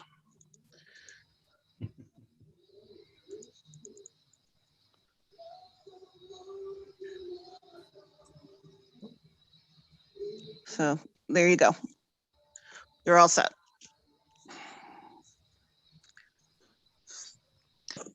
Mr. Tupance, can you walk us through the changes shown on this drawing? In very simple terms, the access driveway to the property in reference being proposed to be permanent. It's been used for 13 plus years. And we're going to eliminate Bradley Way, station 2+19 through, I believe it was, I don't know, 609 feet. So that would put us at 8 plus 26, 7 or something, 28. I don't have that number. 606 feet. You're also associated with not completing that section of Bradley Way. We're going to save having to disturb about 2,600 square feet of wetlands and build a brook crossing with a 36-inch culvert. So all that would be avoided.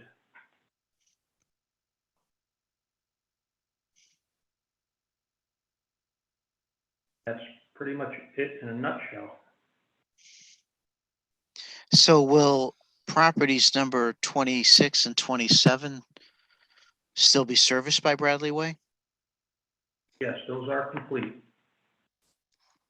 And where will Bradley Way end? Exactly where it is shown now at station Okay. 2+19. I would note regarding the possibility of a turnaround. As of right now, the only place to turn around is in this residence's driveway. That's What was the same situation? That's the same situation that exists on Gavin Place. No turnaround was needed for that short section of road. If we're talking about Gavin, I mean, that's an older thing, but for what it's worth, I believe the plan did show a turnaround there as well. My question is what does the original plan for this area show? Well, the original plan that Mr. Tupance seeks to modify is that Bradley Way would have continued through here, down approximately to here. There were going to be a few units down here, and then it would hook up to what's over here, which is 19 Bradley Way. So Mr. Tupance is looking to eliminate the section of road that goes through here, and consequently the units that would have been on it. As he said, it would eliminate a wetlands crossing. There has been some disturbance down here. And then again, there would be the question of turning around. Can we see just a little bit more of the right side of the drawing, please? Sure. I'm not sure where you want. Just let me know. That was a little more than I wanted. Okay. There we go. How's that? So that's good right there. So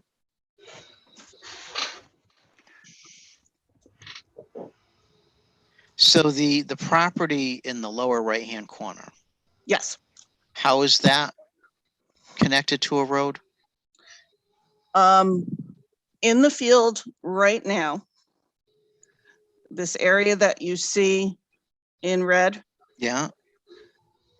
Does exist. Okay. Based on what I had researched, the access way back had come through here, and there's actually, if you go out, there's a bridge and such that goes through here. At some point it changed from here to over here, I want to say in the 2011 neighborhood, and it now goes through here. There had been concern as far as the steepness as to whether or not emergency access could get through. Mr. Tupons had the fire commissioners come out, and I think they agreed to some things that if they occurred, they would potentially be amenable to this change. Stacy, But may I point out that those Sure. items were completed? Those items were completed within 3 days, and the fire department subsequently came out and gave a 100% thumbs up of approval. They put it in a letter dated August 14th, I believe. it is actually still pending before wetlands. The application did go before them at their August meeting. They had a site walk that I had been planning to attend, unfortunately couldn't because of the COVID issues. But that is where that currently stands, and any action that they would be taking would be occurring no sooner than September 22nd.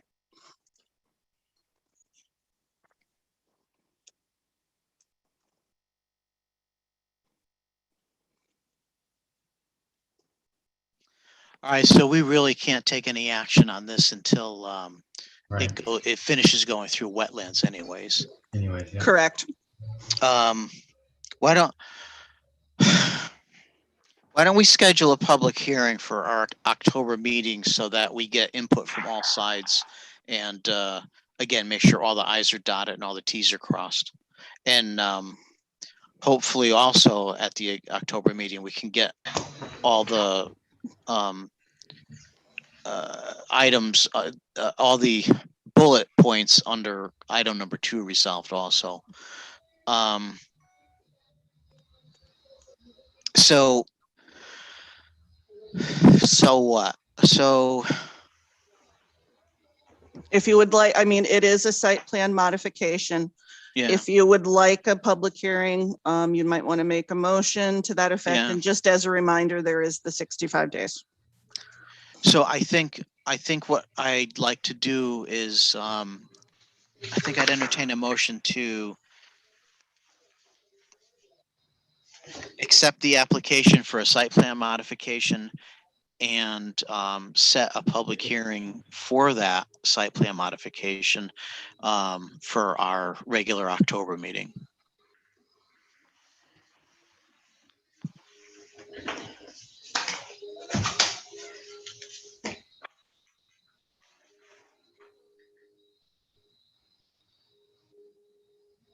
And I'm assuming you would still wish to have Joe Perugini's input on the plan. Oh, yeah, yeah. I'll make a motion. Okay, is there a second to the motion? Tom Mueller, I'll second. Okay, any discussion on the motion? Jessica LaRusso, how do you vote on the motion? Jessica LaRusso, aye. Tom Mueller, how do you vote? Tom Mueller, aye. Brian Davis, how do you vote?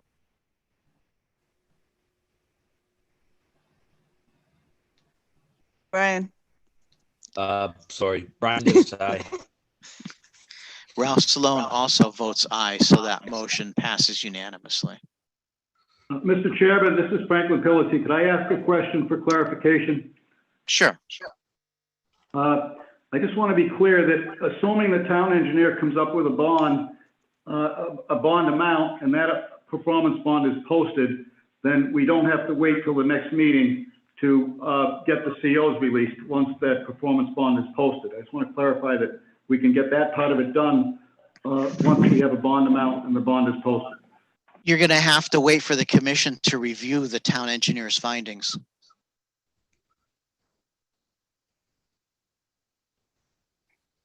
Okay, thank you. He may say he wants to bond you for $1 million, and we may decide that half of that is good enough.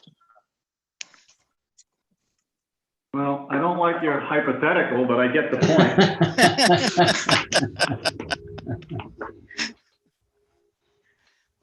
Just using round numbers. I hope the town engineer didn't hear that. I don't know if you can see his picture, but he's at his calculator adding up dollar signs. He is not. All right, so that is settled and done with. On to communications. Reports of officers, staff, and committees. What do you have for us, Stacy? Hang on one second. I'm sorry, it caught me unprepared. Hang on a second. I'm a little rusty. I haven't had to do this for a little while. I know we got used to not having to do it awful quick. Yeah.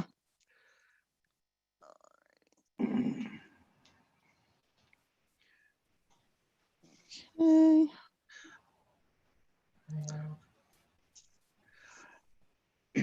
I'm trying to think if there was. Laura, was there anything? You know, Stacy. Oh, I should let you know. It is I just, okay to tell us there's nothing pressing to report. I would like to be able to do that, but I had this nagging feeling there was something I was forgetting to tell you. And what I did just remember is to let you know that as the commission may or may not remember, we are due to hand in to the state an affordable housing plan by July 2022. The state released another round of grant funding in order to further that along. We applied and we received $7,500 for the purpose of doing that, which we are going to be using along with the COG to get that plan put together. And I wanted to let you know that that was done. Great. Good to hear that. And other than that, I think that's all she wrote. All right. Is there a need to go into executive session? I don't think so. I don't think so. I don't think we need to at this point. Okay. And after that, on my agenda, it says adjournment. Is that How about that? what everybody else reads? Sure does. So, not having any issues to talk about under executive session, I would entertain a motion for adjournment. Tom, you so moved. Go ahead. All right, so I got the motion made by Tom Mueller. Who seconded it? Jessica. Okay. Any discussion on the motion? Jessica LaRusso, how do you vote on the motion? Aye. Tom Mueller, how do you vote on the motion? Tom Mueller, aye. Brian Davis, how do you vote on the motion? Brian Davis, aye. Ralph Salone also votes aye. So that motion carries unanimously, and I say we are adjourned at 9:14. At least on my computer clock, it's 9:14. Thank you, everyone. Hopefully next month we can see each other in person. Good night. I agree. Good evening, everybody. Good night. Have a good night. Thank you.